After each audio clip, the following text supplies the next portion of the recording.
Welcome to Rework, a podcast by Basecamp about the better way to work and run your business. I'm your host, Sean Hildner. We're continuing our Rework book club this week with a look at the chapter, Why Grow? Since its inception, Basecamp has been a relatively small, lean company. At the time Rework was written, there were only 16 employees. And it's always been a point of pride around here that we've been able to accomplish so much with such a small team. But now, the company finds itself on the verge of trying something completely different. Basecamp is looking to grow. And here to discuss all this, as always, I'm joined by Basecamp co-founders and the authors of Rework, Jason Fried. How are you? Good. How are you doing, Sean? Wonderful. And David Heinemeier Hansen. How are you? Hey, pretty good. I guess to start off, put your mind back 10, 11 years ago. How big was the company around that time? I believe you said 16 people in the book, something like that? Sounds about, I was going to say around close to 20 or something, but probably a little bit less. And can you just lay out your philosophy on staying small? Yeah, it's always been, hire, like the idea of hire when it hurts. Don't like just hire a bunch of people you don't need. Stay scrappy, stay frugal to a certain degree, and force yourself to do a lot with a little and stay as simple as you can. I think having fewer people around historically has been a great way to like figure out what you really need to do and what you really don't need to do. And so that's sort of the premise. It's also easier to manage a smaller group and all those things, but really is just like, look, let's get by with just what we need. Let's stay really efficient, and let's see what we can do with a small team. For me, it's a lot about simply the choice of what is the size you want to be and why. If you are so fortunate to have that choice, right? In some cases, the choice isn't yours. You'd like to be the biggest company in the world, but you're two people in a garage. Okay, like you're not quite close. But it might very well also be that like you're 10 people, you're 12 people, or whenever we wrote the book, we were 16, 20, something. And you're like, this is a good size. There shouldn't be this assumption in business that that's not okay, right? You can't be this size. Like, what are you doing? Why aren't you growing larger? Now, if what you really want to do is grow larger, hey, that's clearly a thing. That's clearly a path you can choose. But this idea that I think another essay we have in there that's related, small is not a stepping stone, that small can be a perfectly fine destination. And if you look at Basecamp over the 20 odd years that we've been around, the company compared to its peers have been tiny. Mm-hmm. The company compared to what we've done has been tiny. At our largest, we were just under 60 people. That's a very small company compared to most other companies, even in our business or doing the kind of business we're doing, having the number of customers we're having.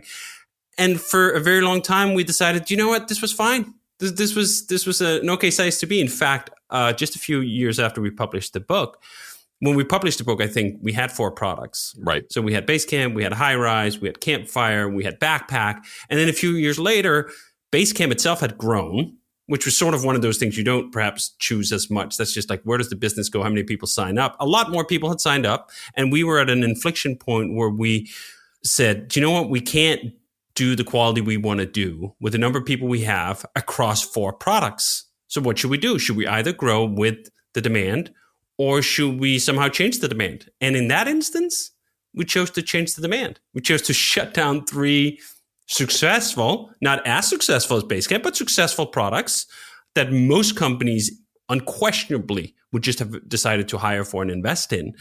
And then we rode that decision all the way up until essentially now, when we are looking at, hey, do you know what? We can also make different choices. You can have different perceptions of where you want to be. Just because we've been a certain size for a long, long time doesn't mean that has to be the size forever and always. And I think that that's what's sort of interesting about that topic right at this moment, right at this juncture for our company, is that why grow should be a question. You should answer it. What is it? What are you trying to do? Why do you want to grow? And now we're coming to this junction where we might answer differently than we would have 2 years ago. Yeah, let's get into that, because there's a couple things I noted down that you took a very strong stance on. Find the right size and stay there, as well as avoid huge growth spurts. So let's address what the current plan is for Basecamp in the next year or so. So we have this idea, internal notion that we put out called double vision, which is essentially that just like in 14, where we had 4 products and we couldn't all do them justice with the people we had. And we decided, you know what, in that instance, we're just going to remove 3/4 of those products and focus on one of them. And that then fits the company size that we had. Now we're in a similar situation where we have 2 major products, Hey and Basecamp, and we look at both of them and go, I don't want to give any of those up. Do you want to give any of those up? Nah. So what do we do now that we have 2 major products that we want to continue to develop and improve at a high basis continuously at the same time? Well, we can't do that with the same number of people it took to run one product really lean and really sort of scrappily, right? Yeah. If you're trying to do that with 2 products at the same time, something's going to break, and that's going to be people. Why would you break people? Well, let's just revisit some of these assumptions here. Before, we were a 1 product company and we had a certain size that worked for that. Now we're a 2 product company and the same size doesn't work. So we're looking at that and going, we should be a bigger company to handle both of those products at the same time at a high level of execution. So let's grow. So double vision is essentially that: double the products, double the people. That's essentially the internal chart here. Setting that out, that if we want to do both of them at the same time, we should be a substantially larger company, far larger actually than we've ever been before, because we're dealing with 2 products that are far larger than we've ever had before. Hey launched with the most explosive launch we've ever had for any product ever. Right. In the first, I think, less than 2 months, we had signed up 30,000 paying customers for a brand new product. That's never happened in the history of this company. And that instantly put it into be a major product on a major trajectory. And like that requires, not only does the space we're in with Hey, right? Like email. Email is difficult. There's a reason why you don't see new email services launched every 5 minutes in the same way you see, I don't know, Twitter clients. Once upon a time was the joke. Sure. One launched every 5 minutes. Now, whatever it is, there's so many SaaS categories that have new entrants all the time. New email services, yeah, they come about, it appears, once a decade. And the reason for that is it's very difficult to do well. And it's very high criticality. If you miss people's emails, whatever, it's high criticality. So you need a lot of people just to make the basics of it work. And then when you have 30,000 people sign up to be paying customers of that product right away, you need even more people to deal with that. So we went from like, oh, let's just launch this with the team we have, to holy shit, now we essentially bootstrapped another company that requires dozens of people to run. Right. I think the other thing is on the challenging assumptions front, challenge the assumption that efficiency is the most important thing. Not that it was ever the most important thing, but it was an important thing for us, which is that we want to do a lot with a small team, and everybody here who's working on stuff is like working on stuff that's assigned, and this is the work that we do. And what we're trying to do moving forward is have a lot more slack in the system, which is having work that's assigned that we know we need to do. And also people who are roaming around, in a sense, available to do other things as they come up. We don't really have a culture where people are around to do things as they come up. Sure. We're very sort of methodical in terms of scheduling the work that needs to get done over a certain cycle. And that's sort of all that happens, unless there's an emergency. But we want to have some more room to do some other things that pop up. And so having that means, we need more capacity. A big part of this is, to David's point about like building Hey and Basecamp simultaneously at a high clip, at a high quality level. But there's also this just deeper notion of let's become a more capable company and increase our capacity to do other things that come up as we go. So we don't have to wait on small, interesting little projects for months and months and months. We can actually just get in there and do something with some extra people that are at the ready, essentially. That's the theory, at least. One of the tricks is that when you have people, quote, sitting around, which is of course not really what they're doing, right? But like you do tend to want to occupy them. So I think the discipline here is to be like, let's not occupy people with everything all the time, and see what we can do with some additional capacity and see what happens. Some breathing room. Sure. Yeah. One of the concepts around that really clicked for me is Tom DeMarco has a new book out called Slack: Getting Past Burnout, Busy Work, and the Myth of Total Efficiency. And he gives the example in that book of an executive who has an assistant, and the company gets a business analyst to come in and review how efficient they are and can they improve the slack of the system or so forth, and sees that this assistant is only essentially booked up 40% of the time. Like 60% of the time, the assistant is essentially sitting around just being ready. The analysts go like, well, that's a total waste. There's 60% waste there. We could really get rid of that waste if we assign perhaps 2.5 executives to this assistant. Now you'd get to 100 and 110%. You go like, wow, you put that in place and it works. Wonderful. So the first executive suddenly has a rush need for something, goes to the assistant. Can you help me with this? No, sorry, I'm busy. The flip side of efficiency is availability. If you're 100% efficient, you're 0% available. And that availability, I think, as a standard cause has been something we and perhaps even more so I have vastly undervalued historically. And I think a lot of it comes from a standard business analysis perspective that underutilization is a bad thing, that this is something you should squeeze out of the system.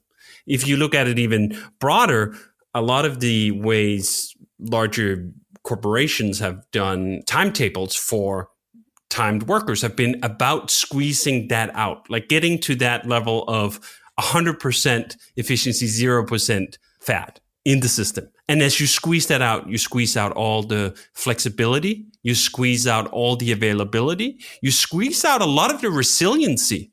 If you're 100% occupied with something and something else urgently comes up, what's going to happen with that? Who's going to take that on?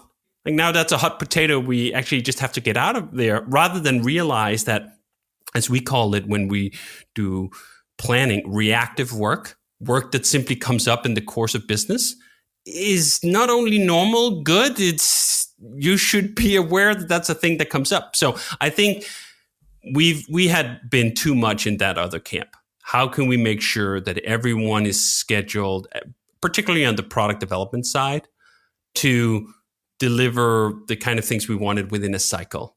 Oh, we'd count up the weeks. What would our budgets be for these things? And then the whole thing should add up to 6 weeks, rather than think, you know what? We need to have some slack, some availability, some resilience in the system. And that has value in and of itself. One of the things you mentioned is that it's very hard to shrink. Is there any fear around this growth spurt that if something doesn't work out, I mean, the only way to shrink is to fire people, right? I mean, I guess, but that's not really a fear. I'm not worried about that because there's a lot of work to do. We have a lot of ideas, far more than we can ever do.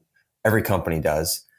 My biggest frustration is that we just don't have enough people to do even half of the ideas that we want to do. And we don't have enough people to explore some more exploratory ideas, things that aren't totally flushed out yet, but like we need to put a little bit of time in to see if there's anything there. I think that's the other thing, that historically we've pretty much taken on work that we've decided we knew we could do. And then there's occasionally we do a new product like every, 5, 6, 7, 8 years or something, or you do some exploration. But I'd like to have a little bit more time to play with some things to see how far we can get them before deciding whether or not they're worth doing. I'll give you a quick example. Hill charts in Basecamp. So Basecamp has this feature called Hill charts, which you can turn on for individual to-do lists. This is actually something we carved out time to explore a few cycles ahead of actually doing the work. And we did it in a really scrappy manner. I think we used a spreadsheet for a while. We kind of did it by hand, made this fake chart and moved dots by hand. And it was an idea that we had. And in order to see if it was worth doing, we had to kind of use it before we built it. And I think it turned out really, really well because we put the time in to think it through and to make something that actually worked. Had we just decided that we were going to do that in 6 weeks, we hadn't really prototyped it before, I don't think we would have gotten as far as we could have. So that's an example of doing a little R&D ahead of time. And we had some slack in the system to do that, actually. One person led that. Ryan led that. But we didn't have any, we don't really have that normally. Right. So I'd like to see a little bit more of that so we can play with some of the more sort of left field ideas or whatever, right field. I don't know what field, far afield, either one. You're not asking the baseball guy here. Yeah. Far afield ideas where we can really play with some stuff and see what happens. And also after a few weeks go, it's just, there's nothing here. That's fine. And not feel bad about it. Right. I think the other answer here that's crucially important is, are we putting ourselves at risk pursuing this new setup? If we double the number of people we have, do we now have to really hit some sales target numbers, or otherwise we're going to be in dire straits and then layoffs are not a choice, but something that's forced upon us? Absolutely not. Basecamp has been run extremely, and perhaps to this point, excessively lean and conservative for 20 years, to the point where the business and the customers we have easily can support this expansion. So it's that we are not sort of getting ahead of ourselves. In some ways, I think the leanness is about catching up, that we were running at, like Jason's metaphor of the body fat, we were running at 0% body fat. And you're like, we proved the point that you can. It's amazing that Basecamp has been able to operate the way it has and reach the number of customers it has with the size of the team we've had. But also, you can prove that and then just go like, okay, that's great. It's nice to know I could do it, that we could do it. And then go like, I don't want to do that anymore. I don't want to do that anymore. Like, there's also just another way of living where you just come to the realization, we don't have to do that. In the beginning, absolutely. Absolutely, we had to. When Basecamp was first put into the world, there were 4 people making it work. And it took over a year, actually, before we were confident that Basecamp alone could pay the bills. And it wasn't until we were confident that that was true that we switched to full time. And then we grew very slowly to make sure we grew within our means. So this expansion we're talking about now, this double vision, is completely within our means. Right. And I think that that's important to impart that lesson, that none of the advice that we give in Why Grow has essentially changed in that regard. That if you are kind of growing ahead of yourself, you're running a totally different kind of risk, where sudden layouts when your best laid plans don't work out are the likely outcome. Where if our best laid plans don't work out, let's say that we don't double the business, you'd think like double the headcount, double the business. You know what? Okay, fine. I mean, it'd be disappointing if we were unable to move the needle at all on the business after doubling the number of people we have and working on 2 products at the same time. That'd be both weird and disappointing, but it also wouldn't be the kind of catastrophe that would lead us to, okay, now we got to run down the list of employees and pick who fire. I would not want to take a gamble like that. That seems ill-advised. That's the kind of risk the business move, putting the business at risk move that we've never been interested in. And this isn't about that. Reminds me a little of that fantastic scene from Citizen Kane where, you know, his financial advisor or whoever, business manager, comes to him and says, you lost $1 million this year. And he said, I plan to lose $1 million next year. And the year after that, you know what? I'll have to close this newspaper in 30 years. You know, there's no risk there. It doesn't really matter if he could kind of do what he wants. Yeah, I think the big thing is, it's like the chapter is entitled Don't Grow. It's Why Grow. Just make sure that you know why. You're not growing for the sake of growth. Yeah. I mean, there's this sense, especially in Silicon Valley, that like, you know, go big or go home, or grow and just get as big as you can, as fast as you can. And that does work for some companies. But, and for those, I think David made this point earlier, so maybe I'm repeating it, but like, if you know that's really what you want to do and you know why that's what you want to do, and it's not purely for ego or whatever, then do it. Maybe you do want to become the next big whatever. I guess a lot of people want to become the next big whatever, and that's just part of the playbook is, you know, get some money and then hire as quickly as possible. If that's what you want to do, like if you really know that that's what you want to do, I think the thing is just like ask. The whole point is why? Yeah. Why are you really doing this? Or why are you not doing it? Just get to know your decisions. Every, company is just a collection of decisions. And, some I think don't really make the conscious decision. They just like go with what others are doing. They're not really thinking about themselves or why they want to do what they want to do. So that's the bigger thing. Just know why. I'd say that exact point too, go with what others are doing, is one of the reasons I felt almost an obligation for us to run extra lean. To give one example of, do you know what? Here's a company that's doing very well, highly successful with customers, doing all the traditional metrics really well without being on this explosive growth chart, to simply show, do you know what? This is very possible. And not only is it possible, it can be highly enjoyable. It could be a great place to be. And to essentially extend the permission for someone to pose the question to themselves, why grow? Come up with the answer, actually, I don't want to.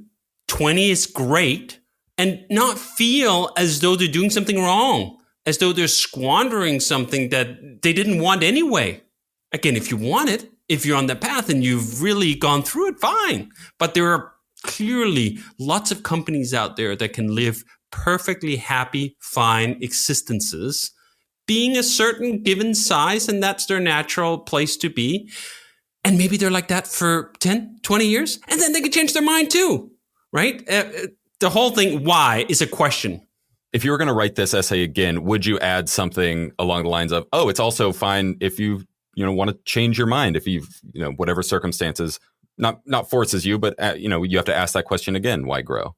I think that's a fair point that you should revisit that question, right? By the time we wrote this book, we had been in business for 10 years and Basecamp was only 6 years old. So we hadn't had as much time to essentially just decide that whatever those decisions were up for renegotiation. I think that is a general theme throughout much of the book is you stick around for as long as we have, for 20 years, you damn well better go back and revisit some of your assumptions. Otherwise, you're a fossil. Right. Yeah, I mean, if you're not changing your mind 20 years later on anything, think about, what you were thinking 20 years ago yourself, like, whatever age you were at 20 years ago, like you're a different person now. No way. Company should be a different company now. No way. Well, what I found interesting, though, rereading the chapter before we jumped on the call, was I nodded along to the whole thing. And I went like, do you know what? I would still say all those things, even given the fact that we are on the precipice of doing a large expansion of the company. Like all those concerns we raised were the ones we went through in our discussion and deliberation as to the why. Mm-hmm. We really posed a question and like, why is now a good time? Okay, 2 products. Is there something else? Yeah, we'd like to have some more slack in the system. These are the things we've tried up until this point, and we've come to recognize that with what we have, we don't quite have enough to do the things we want to do. Hey, that's reasonable. That is a recent series of arguments for coming to a different conclusion on the question in terms of its sheer size. What is the right size for Basecamp? Well, there was one right size in 2014 when we decided to just do 1 product. And then there's a different size that's the right one in 2021 when we have 2 major successful products and we don't want to give either of them up. You sort of end, and we're going to end this here because I know you both have to leave. You end this essay by talking about the importance of having pride in the size of your business. Can you just address, I kind of heard it from David that he said, he got a lot of pride out of how lean and how efficient Basecamp used to be. How do you contrast that with having pride in this larger company? What are your sort of thoughts on that? Well, I think the pride, I don't know if I was rewriting that chapter, if I would use that word. I just feel comfortable and confident about what size you're at. Like there's a lot of entrepreneurs who feel had this inferiority situation, right? When they're smaller because they're not as big as they could be. And so they kind of mask it and hide it, or they feel ashamed about the fact that they haven't gotten to XYZ level or whatever. That's kind of what that I think is about. So just own it.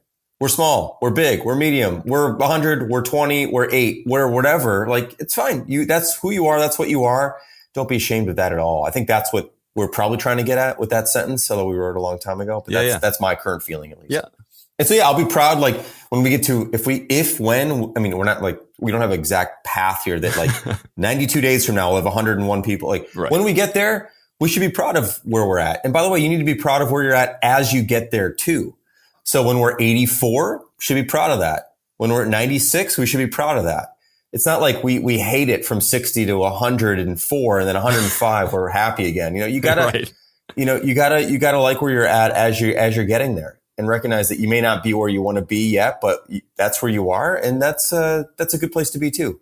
So as long as it's all working out. I think that's one of the major deceits of the idea of not why grow, but grow, is that things are magically going to be better. That if you don't like where you're at right now with the business and where all you have to do is grow, then all your troubles will fade away. Absolutely not. You'll get a whole new sense of trouble. And that doesn't mean it's not sort of you want to get to that place because there's something in it. But I'm deeply skeptical of this idea that growth is going to solve everything. In terms of if you have an underlying deep discontent with the business or the kind of work that you're doing, Jason makes this point often that it only gets harder. A bigger company is not an easier company. In many cases, it just gets harder. And that running a company of 4 or 10 or 12 is oftentimes easier in many ways than it is to run one that's 3, 4, or 100 times as big. So just don't think that like you're chasing this rainbow and then on the other side, there's going to be this pot of gold contentment and it's going to cure all your insecurities about the business and all your dissatisfaction. No, you're probably just going to trade it in for a different set of issues and problems. Yeah. And also typically your ambition grows too. So for example, when we get to 100, 120, we're still going to be frustrated. We're still going to be frustrated that we can't do everything we want to do. We still don't have enough people to do everything we want to do. We still don't have enough time to do everything we want to do. This is true of every company. Every company's like Apple, $2 trillion company. They can't do with everything they want to do. That's just what it is. And so you have to be comfortable with that as well and realize that there is no place where all of a sudden you can do everything that you want to do. You still have to make decisions. You still have to say no to things. You still have to make trade-offs. But hopefully you can make the kind of trade-offs you prefer to make versus the ones you're forced to make. Like we're unable right now to do things that we know we need to do. I think we'll be more able to do things at 100 people that we can do. We still won't be able to do everything, but we'll be more able to do and more capable of doing the things that we know we need to get done and the way we want to do that. So I think that's the idea. Well, fantastic. Thank you both for joining me once again. Next week, we're talking about workaholism, which I'm sure is a word you made up and it's hard to say and I hate you for it. So that's perfect. Thanks, Sean. Jason Fried, thanks for joining me. Yep. See you around. And David Heinemeier Hansen, thank you. All right. Next time.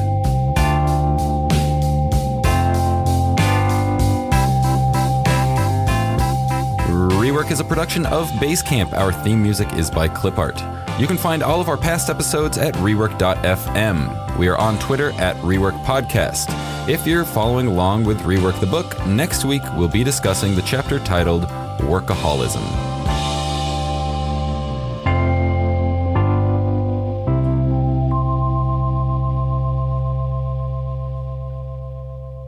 Now tell me honestly, my boy, don't you think it's rather unwise to continue this philanthropic enterprise?